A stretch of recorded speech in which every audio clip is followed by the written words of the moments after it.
Let me start with some opening comments on the Middle East. This weekend, Iran launched an unprecedented air attack on Israel. Ultimately, the defensive effort to intercept Iran's drones and missiles was effective, successfully preventing what could have been a significant loss of life. This was a shared success, and the United States is proud to have played a critical role in it. Over the past 2 days following the attack, the President and the Secretary have consulted extensively with partners in the region and around the world. Secretary Blinken spoke yesterday with the foreign ministers from Egypt, Jordan, Saudi Arabia, Turkey, Germany, and the United Kingdom, and he continues to make calls with foreign counterparts today. We will continue to emphasize the importance that the international community act as a united front in condemning such reckless, escalatory acts. Such behavior threatens to destabilize the region and endangers all its people, and Iran's attack violated the sovereignty of several states in the region. I also want to be absolutely clear. The United States' commitment to Israel's security is sacrosanct. Our contributions to Israel's defense against Iran are a clear manifestation of that commitment. So too are our efforts to advance a ceasefire of at least 6 weeks in Gaza, which would secure the release of all remaining hostages and create a pathway to a more enduring peace.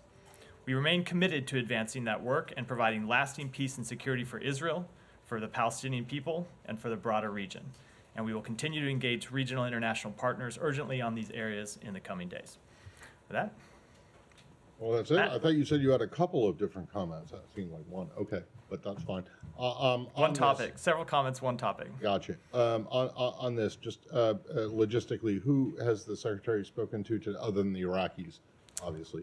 He has I will have a list of readouts of those coming. I don't have any to read out right now, but have readouts coming throughout the day. He's got calls scheduled for this afternoon and has completed some already, but I need to make sure those are ones we're publicly reading out. Okay, and I know you guys don't want to talk about this, but when you say that the Iranian attack violated the sovereignty of several countries in the region, which countries are you talking about, and which countries actually took action? So with respect to the first question, so the attack violated not just obviously Israel's sovereignty, but you saw missiles launched from Iran and fly over other countries in the region. Such as? I'm not going to speak to those. I'll defer to my colleague. Right, Hold okay. on. Well, I will defer to my. They didn't fly over Australia. I will. So where did they fly over? I will say two things. One, you can look at the flight path, but two, I will defer to my colleagues at the Pentagon who are more appropriately situated to speak to that question. And when it comes to responding to that attack and work to assist Israel in its defense, I will let any other countries that were involved speak to their. Well, are there any that you care to, or not care? I will speak on behalf of the United States and let any other country speak for itself. Okay, and so your understanding, though, is that there was at least one Patriot missile battery that brought down a missile in Erbil that was going over Iraqi airspace? So with any of those types of questions, I'm going to defer to my colleagues at the Pentagon. I'm not going to speak to. So you can't say that? I'm not going to speak to military matters from here. One, it's not appropriate. Two, I'd probably get it wrong. Okay. All right, I'm done. Oh, well, I have some stuff on Iraq, but Okay. bilateral stuff. Yeah, okay. Go ahead. Hi, Matt. So U.S. has been cautioning Israel about its retaliation. I'm wondering what's the most recent steer you're getting from Israel on what kind of further retaliation they're going to. I'm just not going to speak to our private diplomatic conversations. When we have talked to Israel, we have made clear, as we demonstrated on Saturday, that we are committed to their defense. And of course, we continue to make clear to everyone that we talk to that we want to see de-escalation, that we don't want to see this conflict further escalated. We don't want to see a wider regional war. That's something that's been the goal of this administration since October 7th, and we have worked to achieve. But beyond that, I don't want to get into private diplomatic conversations. In U.S. view, what would be an acceptable or unacceptable retaliation? I'm just not going to speak to hypotheticals. Okay, let me go at this a little bit more. It's taken you months to convince Israel on a number of things, like aid to Gaza, how they're conducting their military operation in Gaza. What makes you think they're going to heed your warning this time? So again, I'm not going to always accept the premise of the question, so don't take that in my response. Israel is a sovereign country. They have to make their own decisions about how best to defend themselves. What we always try to do is provide our best advice as a longtime friend of Israel and a longtime ally and partner of Israel. And that's what we've done since October 7th across a broad range of fronts. It's what we have done over the weekend. And so what we demonstrated over the weekend is that our commitment to Israel's defense is clear and it is ironclad, and we back that up not just with words and with action. And we will continue to make that clear while at the same time ensuring that everyone knows that we are committed to de-escalation in the region, and that's the policy we're trying to pursue. Right. On the UN, Robert Wood said yesterday, in the coming days and in consultation with other members, U.S. will explore additional measures to hold Iran accountable. Here at the United Nations, can you give any clues on what that might include? So we have been consulting with partners on this very question over the past several days. When I read out the Secretary's calls, one of the things that we have talked about in those calls are any further actions to hold Iran accountable for its behavior. If you have seen this administration take action since day one to hold Iran accountable, we have put more than 500 sanctions in place on Iran and Iranian entities, and we will continue to hold them accountable, but I don't have any specific measures to announce today. Yeah, go ahead. Understood that you don't know exactly when Israel is going to go ahead or don't feel the need to share it, but is the U.S. expectation that Israel will share with the U.S. before they actually retaliate? I'm just not going to get into those private conversations between our two countries. The U.S. hasn't asked to, look at what their plans are before they go ahead. We are in close contact with Israel at a number of different levels at the White House, between this building and Israeli counterparts, as well as with the Pentagon. But as to the substance of those conversations, I think I'll keep them private. And then, obviously, the U.S. was hand in hand with Israel defending against this attack over the weekend.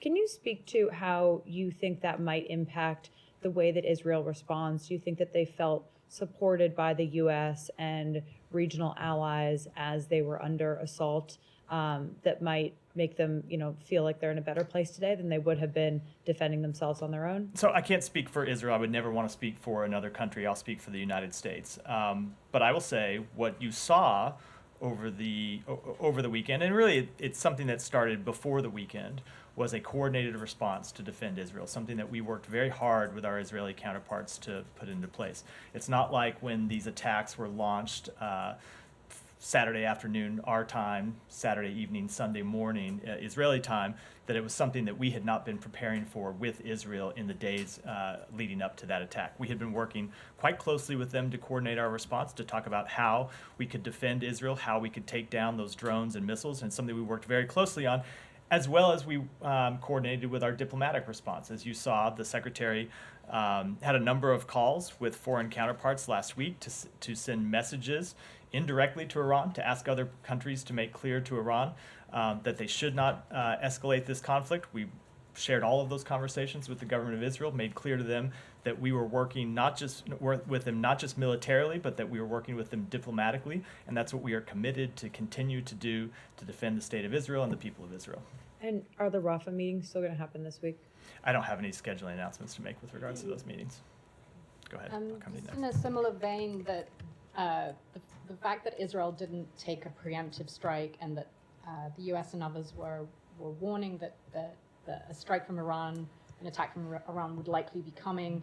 There was no preemptive strike, so should we read that as it's that the U.S. and allies have been successful in actually stopping Israel from doing what it might otherwise normally do? And also the Secretary spoke about this morning alongside the Iraqi PM, but he said that in the 36 hours since the attack, this diplomatic response and seeking to prevent escalation will continue from the U.S. So are we supposed to see that as primarily aimed at Israel, given that the ball is now in Israel's court? So with respect to the first question, I'm always reluctant to kind of tell people how to read any one thing or the other. I'm just going to speak to our actions, which we have already done at length. With respect to the next 36 hours, though, to follow up on what the Secretary has said, we're making clear to everyone in the region that we don't want to see the conflict escalated. And that is a message that we have sent, not just starting this weekend, not just last week, but really since October 7th. If you've paid attention to the Secretary's trips, and I know you have, and a lot of people in this room have been on these trips, One of the things we have always talked about and that we have engaged intensively in diplomacy to try to pursue is a de-escalation of the conflict and to prevent the conflict from spreading and widening. I don't know how many times you've heard the Secretary say that. I don't know how many times you've heard me say it. And of course, if you've heard us say it, you can imagine how many times our counterparts across the region and across the world have heard us say it, because it has been one of the primary strategic objectives we have been pursuing and that we will continue to pursue in the days ahead.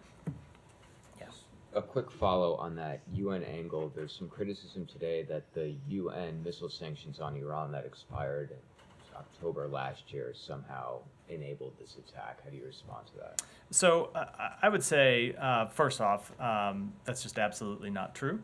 But and to get into kind of the facts of that, Iran has a ballistic missile and drone program that has been building for years, well before those sanctions expired, and that were continued not just in administrations going back decades, but under the previous administration's watch. So Iran has continued to pursue these destabilizing activities. But what we have done is, at the same time, held Iran accountable for its destabilizing activities, and that includes sanctioning, as I said, imposing more than 500 sanctions on Iran and Iranian entities since the outset of this administration, and we will continue to hold them accountable as appropriate.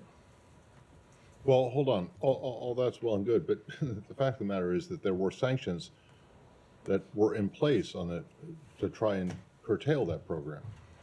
There continue And to you be guys,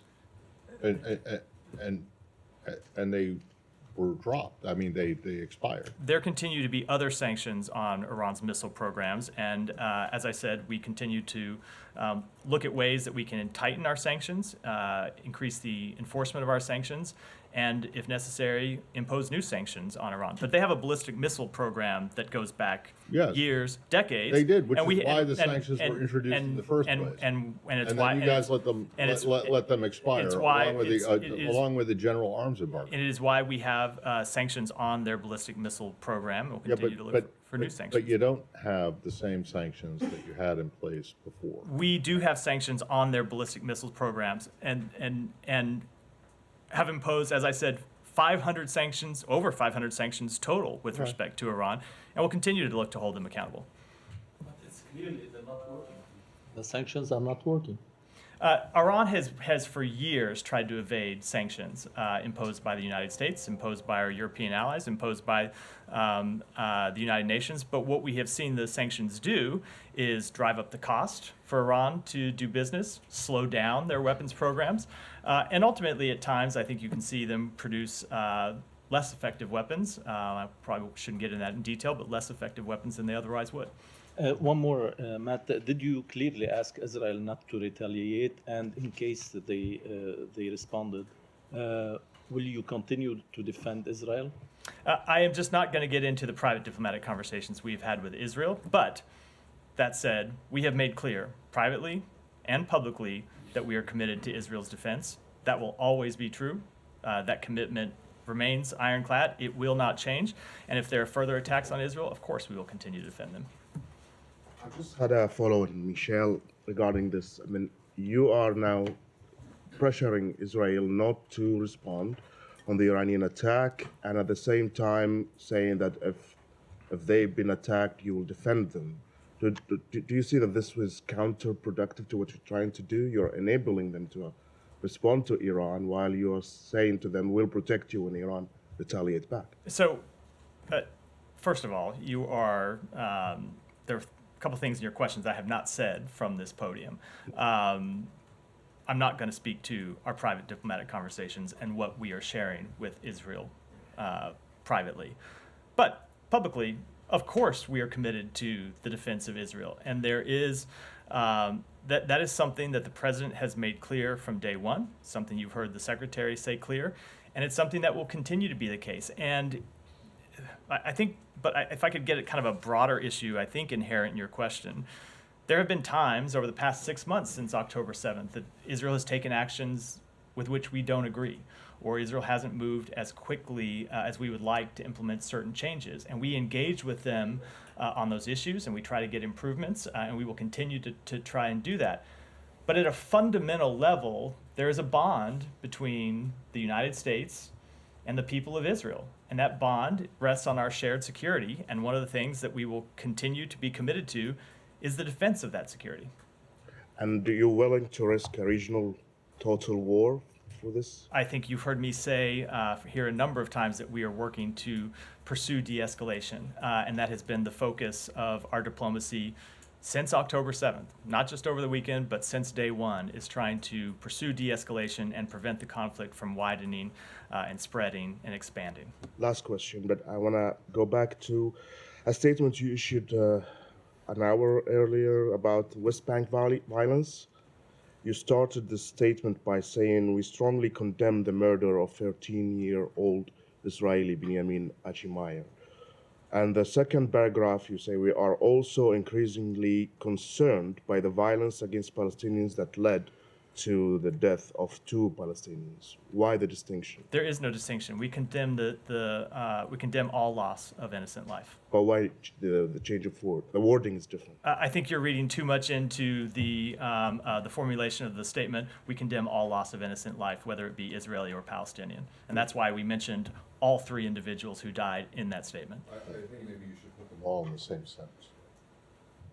Happy to take your. I mean, that's what the question seems I'm to happy. go I'm into. happy to take your. I'm happy to take drafting suggestions. But look, if you look do at, that, I think the statement was pretty clear that we condemn violence against Palestinian civilians, just as we condemn violence against Israeli civilians. Thank you. The U.S. Embassy in Israel noted that the threat of drone and missile barrages diminished over the weekend when it lifted its shelter-in-place order for U.S. government officials, but the travel restrictions are still in place for those personnel. Is that something that's going to be the posture going forward, or do you anticipate lifting those as well? That is something that we monitor on a real-time basis and make assessments. You saw us issue that security alert over the weekend when there were drones and missiles in the sky, and when that threat receded, we lifted that security alert. When it comes to the policy that we put in place for U.S. Embassy personnel and their family members, it's something we'll continue to look at and make any adjustments that circumstances warrant. We have seen some major airlines cancel flights out of Tel Aviv. Is there any concern at this point about U.S. citizens being able to transit in and out of the country safely? We have not seen U.S. citizens have difficulty leaving or getting into Israel. Obviously, there has been a decrease in commercial travel since October 7th. We saw it plummet first, and then options come back online over time. It's not something that we've seen any long-term changes to over the past few days, but of course, we will continue to monitor the situation. Any more on the region before we move on? Alex, do you really have one on the region? Go ahead. Thank you much. You just described perfectly well how successfully U.S. and allies, came up with coordinated response. They defended their ally against drones and missiles coming from terrorist states. This is exactly what the Ukrainian people have been asking for. I knew this was not going to be about the region, Alex. I mean, so first of all, I will take the question, but I'm always going to call on you. I was trying to finish out in the region before coming back to the rest of the world. Go ahead. But the question I keep hearing from the Ukrainian people is, why do you think they don't deserve the same? If you look at our commitment to Ukraine, it has included significant provision of missile defense to allow the Ukrainian military to shoot down drones and missiles and attacks on the Ukrainian people. That is something that this administration is committed to, with billions and billions of dollars in weapon systems, and it's not just American weapon systems, but we have worked to source air defense systems from around the world to help defend the Ukrainian people against Russian attacks. But what happened in Israel last week happens in Ukraine every week. And it bears, I don't know, we cover this every day, that the Ukrainians are facing the same drones coming from Iran, and they give it to Russia to attack on them. My question is, which U.S. that they have seen on TV yesterday, which U.S. is the true friend of Ukraine? So, Alex, I am just going to completely reject the premise of that question. I don't think it accurately represents the United States' commitment to Ukraine. We have been committed to Ukraine since day one. and our record bears that out. When you look at the international coalition that we have assembled to respond to Russia's aggression, to hold Russia accountable through sanctions and export control measures, and again, through the provision of weapons systems. And I mentioned air defense because that's most relevant to your question, but other systems as well, offensive systems that they have used to take the fight to the Russian army and reclaim half the territory that Russia took from them. So I think the premise of the question, frankly, is just a bit absurd because it does not match the reality of our record when it comes to supporting the Ukrainian people and the Ukrainian military. Let me go back to someone Please come back to me later on. someone in the region. Go ahead, behind. Yeah, go ahead. Me? Yeah. All right, thank you for the Italian television. So we heard the president saying that he will support Israel, but he doesn't want an escalation. So, but Netanyahu doesn't seem to be listening too much to this ally. He just go his own way for his political reason, although the ally keeps supporting Israel. So in case of a further escalation, will the U.S. Willing to be involved in a potential war toward Iran, and which other countries in the region might join the U.S.? So this is a little bit similar to some of the other questions in which it asked me to speak to a hypothetical that I'm not going to do. But that said, we have made very clear that we do not seek war with Iran. We've made that clear multiple times over the weekend, and of course since October 7th. But they will join if case Israel needs support. I just don't want to speak to any hypotheticals. We are committed to Israel's defense, and we showed that over the weekend. But we want to achieve de-escalation, and we do not want to see a wider. Can I do a follow-up for the Israel? Saudi and the Jordan, because they're supporting the U.S. and Israel? What kind of talks are you guys having? If you can say something about it. So the secretary did consult with the foreign ministers of Jordan and Saudi Arabia over the weekend to, as I said in my opening comments, make clear the United States position that we want to see de-escalation in the region. We want to continue to pursue it. But then on a broader level, of course, he has been consulting with those two governments, as he has with other partners in the region, about a path to resolving the conflict in Gaza. And that's something that we continue to work on. Israel. Any more on the region? Israel. All right. Israel. Go ahead before I go to the rest of the world. After having one pivot away from the region under false pretenses. I'm going to try to be a little more sure. I just want to ask a little bit, Matt, about the messaging with Iran through different countries. So U.S. yesterday denied the Iranian assertion that they were given 72 hours of notice of the strikes. You don't mean, though, by denying that you didn't get any notice at all, just to set that clear. No. You have gotten notice. No, we did not get notice from Iran of these strikes. That is not correct. Now, we did have some indication that they were coming. You saw speak to them, the possibility of them coming publicly. We had an expectation that Iran was going to retaliate in some way, but no, we did not get notification. But there's been plenty of reporting that through Jordanians, Iraqis, and Turks, messages had been passed to the United States. So you guys did not interpret that as some sort of an attempt to give notice? No, I don't think that's how I would interpret it. Of course, Iran made a bunch of claims in its statements. A lot of things that they say about their private statements aren't true. I spoke to some of those over the weekend. It was our expectation, based on a number of things, that they would attack Israel. But no, there was no notification in that sense from Iran. But I would say, look, if you look at their public comments, they talked about how they were going to respond in some way. And certainly they said that in their private comments, but that's different than I think what you mean, or how I think people generally consider notification when you think of timing and scope and all of those sorts of things. But they said publicly and privately a number of times to anyone that would talk to, anyone that they talked to, not just the United States, but others, that they were going to do something. But in terms of notification, no. I'm just trying to understand what kind of information you have received through these different channels. There was also the Swiss. You have received some information through the Swiss. Is that not right? We did receive information through that channel, through the Swiss Embassy in Tehran. Right. And let me boil down to one specific, because there's been reporting that like a Turkish diplomatic or security source basically saying Iran informed us in advance of what would happen. Possible developments came up during the meeting with Blinken. This is a meeting or a call between Secretary Blinken and Turkish Foreign Minister Hakan Fidan. We were aware of the possibilities They conveyed through us to Iran that this reaction must be within certain limits. So in this exchange, for example, you have not heard from the Turks any detail about these possibilities. I'm just trying to get a sense and a picture of the level of details that you have received about the incoming attack through these different intermediaries. So I will say that there were a number of conversations with foreign interlocutors over the past week.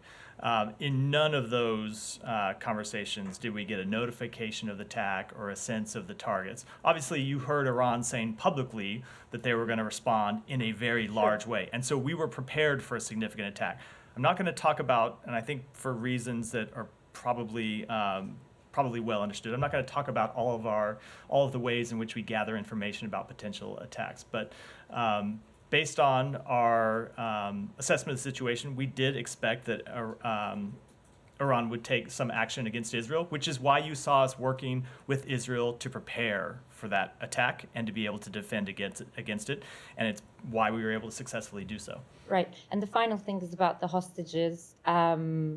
What is the sticking point right now? Like, the onus is on who, you would say, and, you know, whether is the U.S. still pursuing this? It seems to have been at an impasse. So we are still pursuing this, and I will say there is an incredibly significant proposal that went from the United States and Egypt and Qatar and Israel to Hamas last week. And Israel moved a significant way in submitting that proposal. And there's a deal on the table that would achieve much of what Hamas claims it wants to achieve, and they have not taken that deal. Now, they can speak for themselves about why they haven't taken that deal, but the bottom line is they have rejected it. And if they did accept it, it would allow for an immediate ceasefire in Gaza of at least 6 weeks that would benefit the Palestinian people they claim to represent. It would allow us to continue the improvements on the delivery of humanitarian assistance that we have seen over the past week. And those improvements have been significant and are ongoing. But if you didn't have active ongoing hostilities, the UN and other partners could do even more to get humanitarian assistance in. And the bottom line is Hamas needs to take that deal, and they need to explain to the world and to the Palestinian people why they aren't taking it, because it is Hamas right now that is the barrier and the obstacle to a ceasefire in Gaza. Go ahead. You, go ahead. Right, turn around. Me? Yeah, Okay. sorry.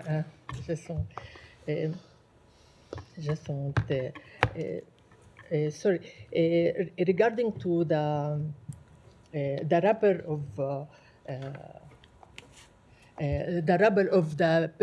the pier, we seen the rapper how they built the pier from the rapper of the destroyed houses in Gaza from the remain of the people who killed in Gaza, and this pier is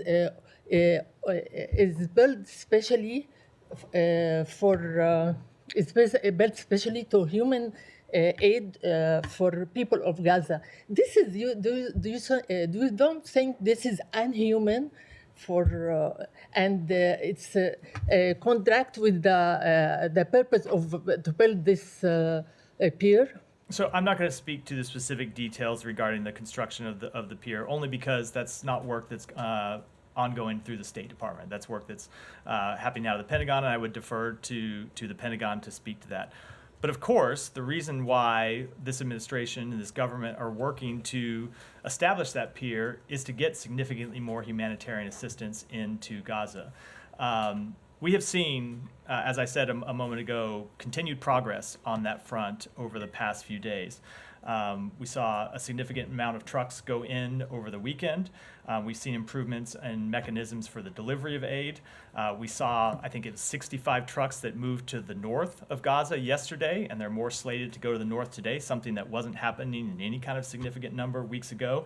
We've seen Erez Crossing open for initial deliveries, and improvements are being made to it to allow it to handle more traffic. We've seen Ashdod now open for delivery of humanitarian assistance. We are seeing repair to water pipes that deliver water into Gaza underway and hopefully completed in the very near future. Now, all of that, go through all those improvements. We, as we have made clear, want to see those improvements sustained and expanded over time. But it is towards that goal of getting more humanitarian assistance that we have decided to pursue the delivery through a maritime option in the first place, and nothing else. The U.S. condemned the violence in West Bank between Palestinian and Israeli, but the violence from Israeli settlers is under the protection. They burned the houses, attacking the Palestinians, and this is under the Israeli protection, Israeli authority protection. Why you don't clearly condemn the Israeli authorities? So we have made Not only between Palestinian, the Palestinian, there is nobody protect them. So we have made very clear on a number of occasions, and oftentimes when it comes to breaking news events, we speak to in our statements what we can confirm for a fact at the time, and our understanding of those facts develops over time as we were able to gather new information. So we made clear in the statement we put out today that we strongly condemn the violence against Palestinians and their property that ensued in the West Bank over the weekend, resulted in dozens of injuries and the death of 2 Palestinians, just as we strongly condemn the murder of the 14-year-old Israeli boy. And you have heard us say in the past that we've been incredibly concerned about the Israeli National Police and the IDF not doing enough to stop settler violence, and that settler violence needs to be stopped, needs to be policed, and those responsible for it need to be held accountable. We have made that very clear, as well as imposing our own sanctions on people involved in violent activities in the West Bank. Okay, thank you. Go ahead. Go ahead. In the back. No. Matt, thank you very much. How do you counter the argument that not striking back against Iran represents an appeasement of Iran? So I would say if you look at the actions that we took over the weekend, they were incredibly successful, first of all. That is, I think, the number one fact that needs to be established, that the United States showed that we are committed to the defense of Israel, and not just that we are committed to the defense, but that we can be successful in the defense of Israel. And we demonstrated that, and the Israeli military demonstrated that by shooting down the vast majority, overwhelming majority of the more than 300 missiles and drones that were launched by Iran. And then when it comes to Iran, we continue to hold them accountable for their actions, for their destabilizing activities. We have, as I said, imposed more than 500 sanctions on Iran since the outset of this administration, and we have made clear that we will continue to hold them accountable for their actions. And we think it's important, as I said, that everyone in the international community condemn Iran, and we've been engaged in diplomatic conversations to that regard over the past few days. But in a region where deterrence counts for so much, the fact that Iran was able to fire ballistic missiles at Israel proper, that does unsuccessfully. That not unsuccessfully. Well, the ballistic largely unsuccessfully. Yes, but the it's important. It is. I only say it because it is an incredibly important distinction that they were largely unsuccessful because of the work that we did with Israel. But you could argue that that was in part a consequence of the 12 days or so that they publicly announced they were going to do something. But does it not, the fact they were able to do it largely unsuccessfully, does that not, for them, give them some sense of deterrence, of re-establishing their own deterrence, which is a problem, is it not, for Israel and America? So you can make all sorts of arguments, but at the end of the day, I'm going to look at the results. And the results that we were able to achieve with Israel, yes, in part through our preparation, in part through our decades-long security agreements and security cooperation, is that we were able to repel that attack, and only a very small number of them succeeded. Ultimately, though, I think the point that I made continues to stand, is that we're going to continue to work to hold Iran accountable. Iran didn't start these destabilizing activities over the weekend. They have been a destabilizing force in the region going back for decades, and that is why you have seen us pursue not just actions to hold Iran accountable, but ultimately to isolate Iran. And when you go back to the broader policy that we have been pursuing, that includes normalization between Israel and its neighbors, it is to isolate Iran. So you see an Iran that is cut off from the rest of the region, and an Israel that is more integrated, which ultimately we think is the long-term answer to the very real security challenges that Israel faces. And can I just follow up on that? Let me just, because I have a lot of others. Let me just go, Michelle.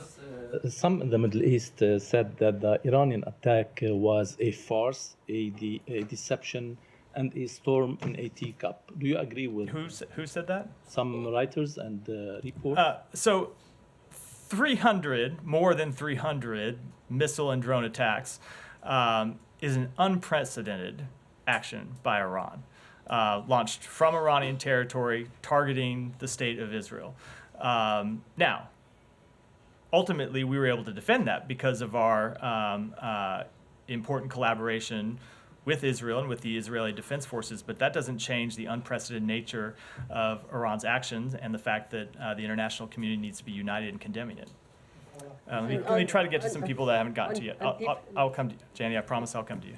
In regards to the attacks on Palestinian civilians over the last few days, does the State Department view that Palestinians have a right to defend themselves, to self-defense?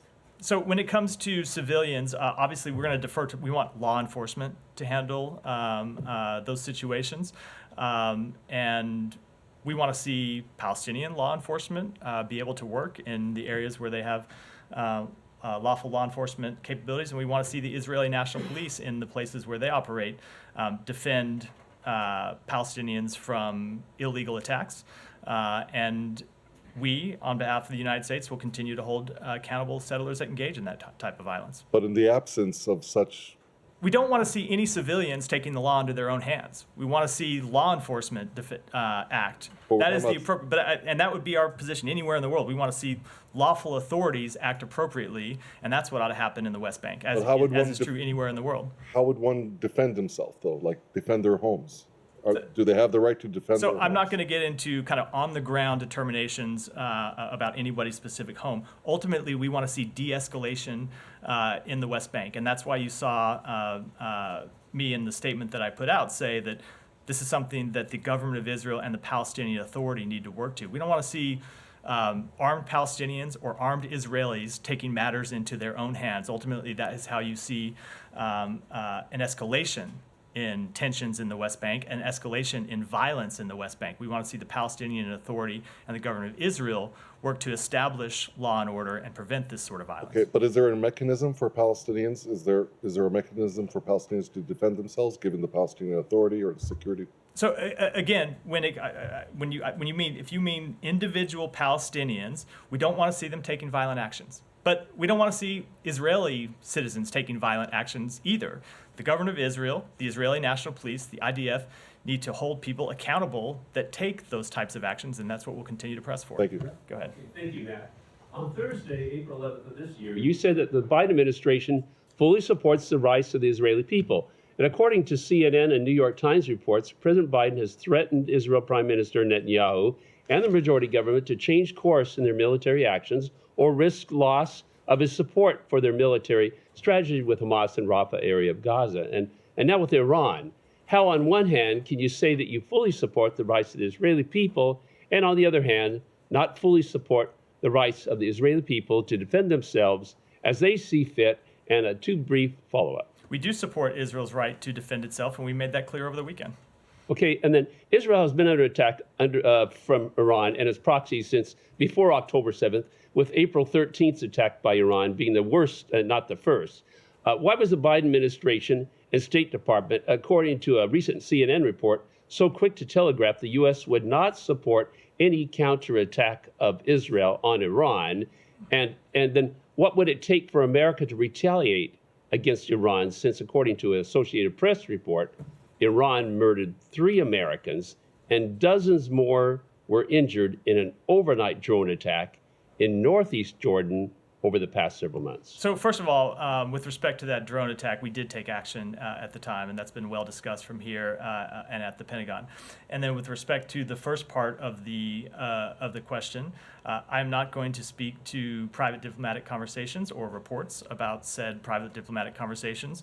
But again, You don't have to look at our words to show that we are committed to the defense of Israel. Just look at the actions that we took over the weekend to shoot down drones and missiles headed for Israel that would have hit Israeli targets, harmed the Israeli people, and the United States stood strong with Israel to defend it. What was the reason for not not allowing Israel to have a counterattack on Iran? So Israel makes its own sovereign decisions with respect to these questions. Okay, thank Go ahead, Janie. Thank you, Matt. China, South Korea, and North Korea. China's Standing Committee Chairman Zhao Ruz met with North Korea's Kim Jong-un last weekend and pledged to strengthen high-level exchanges between China and North Korea and build solidarity with anti-U.S. countries. My question is, Assistant Secretary Creighton Brink currently visiting China, will he discuss these issues with his counterpart? So certainly every time that we engage with our Chinese counterparts, whether it is the secretary at his level or Assistant Secretary Creighton Brink at his, one of the things that is always on the agenda is stability on the Korean Peninsula and preventing North Korea from realizing its nuclear ambitions. And China is threatening South Korea not to participate in the U.S. actions to keep China in check. What is the U.S. position? I don't have any comment on that. Why not? So I'm not sure which reports you're referring to, but if you want to send them to me, I'd be happy to take a look Because and see if they I have any are further China comment. and Russia. What's that? Because China and Russia and North Korea. I just don't. Solidarity. I'm not sure. Why what's, not we? Hold on. South Korea gonna get the U.S. side? Why they? I think we have made clear that we stand in solidarity with our South Korean allies over a number of years. I'm just not sure what specific report you're referring to. That's why I didn't have a comment on it. Go ahead. Thank you, Matt. As far as Iran's attack, what does it say about Iran's military capabilities, and how does this attack affect any diplomatic strategies between the U.S., Israel, and their allies? Well, what it says about their military capabilities is that they shot over 300 drones and missiles, and the vast majority of them did not make it through. What was the second question? So them just to follow up on that, them being unsuccessful, does that say anything about their military capabilities? No, that's what I was just responding to. Right. I don't have anything. I don't have a further assessment to offer to that. And was there a change after that attack in the diplomatic strategies between the U.S., Israel, and their allies? No, there has been no change in the policy that we have been trying to achieve since October 7th, in that we are trying to pursue de-escalation and prevent the conflict from widening. As I said in response to an earlier question, you have seen the Secretary focus on this question since his very first trip to the region in the days immediately after October 7th, and it's something that we have continued to pursue because we do not believe that a wider regional war is in anyone's interest. It's not in Iran's interest, not in Israel's interest, not in the interest of the broader region. So that's why we have tried to prevent one and worked so hard to keep the conflict from escalating or from widening. Hold on. Go ahead. Yeah. Thank you. So the Iranian regime said that they responded to the attack that occurred in Iraq, Damascus, against their consulate. So my question is that what the United States positions now on that attack, do you condemn that attack? Do you think that that attack against the Iranian consulate was appropriate, was wrong? What is the United States position? So we have not yet determined that that actually was an attack on a consulate. The status of that facility is something that we continue to assess. So the United States condemned Iranians' attack against Israel. So what else the United States would do? Which kind of action the United States would take against Iran? So just condemned? So we are going to continue to hold them accountable. It's something that we have been discussing with our allies and partners over the weekend. I don't have any steps to preview today, but it has been something that we have done since the outset of the administration, and something that we will continue to pursue. Go ahead, back. Thank you. That improving ties between the Iraqi federal government and the Kurdistan regional government is one issue that you are addressing with Prime Minister Sudanese visit. Could you explain that in more detail? Like what issues will you address? So we are today hosting senior Iraqi officials at the State Department for the second U.S.-Iraq Higher Coordinating Committee meeting with the Sudani government. That is the vehicle for our two governments to set priorities for future cooperation within the context of the 2008 U.S.-Iraq Strategic Framework Agreement. And we are discussing through that forum our shared bilateral priorities and partnership on a broad range of issues, including energy independence, financial reform, water, climate, transportation, strengthening democracy and the rule of law, and enhancing educational and cultural relations. Go Thank you very ahead. much, Michelle, next. Thank you very much, Matt. Two questions. One question is that the Saudi foreign minister is in Pakistan right now. What is something from Pakistan and Saudi Arabia you would expect to do to improve the situation in the Middle East, and whether both these countries accepting Israel will play any constructive role if their only demand of Palestine, which the Biden administration also supports, if that is done? So I'm not going to speak to that specific visit or any meetings in that regard, but in terms of work with Saudi Arabia, you saw the Secretary speak to his Saudi counterpart yesterday. I think he spoke to him last Thursday or Wednesday. We have continued to work with them, not just to de-escalate tensions in the immediate term, but to work for a long-term lasting resolution to the conflict and a pathway to two states, and ultimately normalization between Saudi Arabia and Israel that would provide regional peace and security for years to come. Thank you very much. And one more. My very nice colleague and very well-known journalist for Pakistan, Hamid Mir, one of the top guys. I'm just quoting his words that Pakistan right now has more suffocation than what it was like during General Zia days, General Musharraf days, and 6 judges have resigned of the country. And he said, what if journalists starts giving resignation? Will that be enough to convince Matt that things in Pakistan are not good? Because I've given you examples of former prime ministers, former congressmen from Pakistan. So that things are not as flowery as you are showing since last 2 years about Pakistan. Color me a bit skeptical, but I doubt that this person you mentioned mentioned my name in describing this. But I would say, of course, we continue to work for freedom of expression in Pakistan. We continue to support the rule of law. That has not But changed. that's not about freedom of expression, Matt. Go ahead. Thank you. Right now in Georgia, thousands of Georgians are protesting the Russian law, and meanwhile in the parliament, it seems like the ruling party is moving forward. The latest update from Georgia is that special forces are preparing for some actions against the protesters.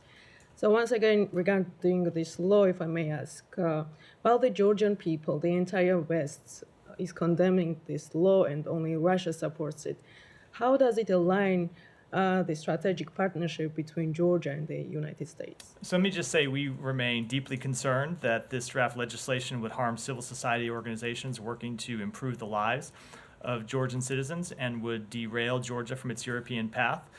We are also concerned that this draft legislation would impede independent media organizations working to provide access for Georgian citizens to high-quality information. But because this remains draft legislation, I'm going to sort of leave it there today and not talk about any implications should it actually be passed into law. And one more, last week you urged Georgian officials to conduct further investigation into the 4 judges sanctioned by the U.S. Did you have any communication on this subject with the Georgian officials? And we see that instead of investigating, Georgian officials are demanding that the sanctions must be lifted on that judges. So the 3 sanctions you mentioned were put in place to promote accountability for malign actors who benefited from impunity, as well as work to undermine the rule of law and the Georgian public's faith in their judicial system. And in terms of communications with the government of Georgia, of course, we encourage that government to take steps to promote accountability for corrupt actors. Go ahead, Michelle, and then we'll wrap for today. Do you have any reaction to the attack on a bishop in a church in Sydney, Australia today?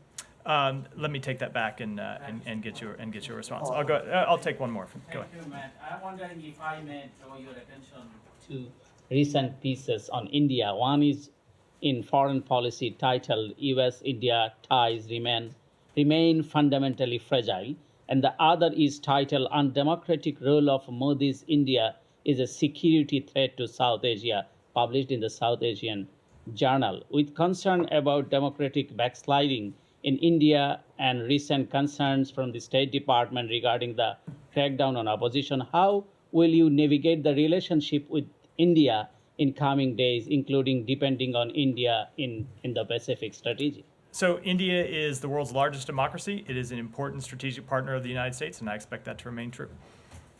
We'll wrap for today. Thanks, everyone.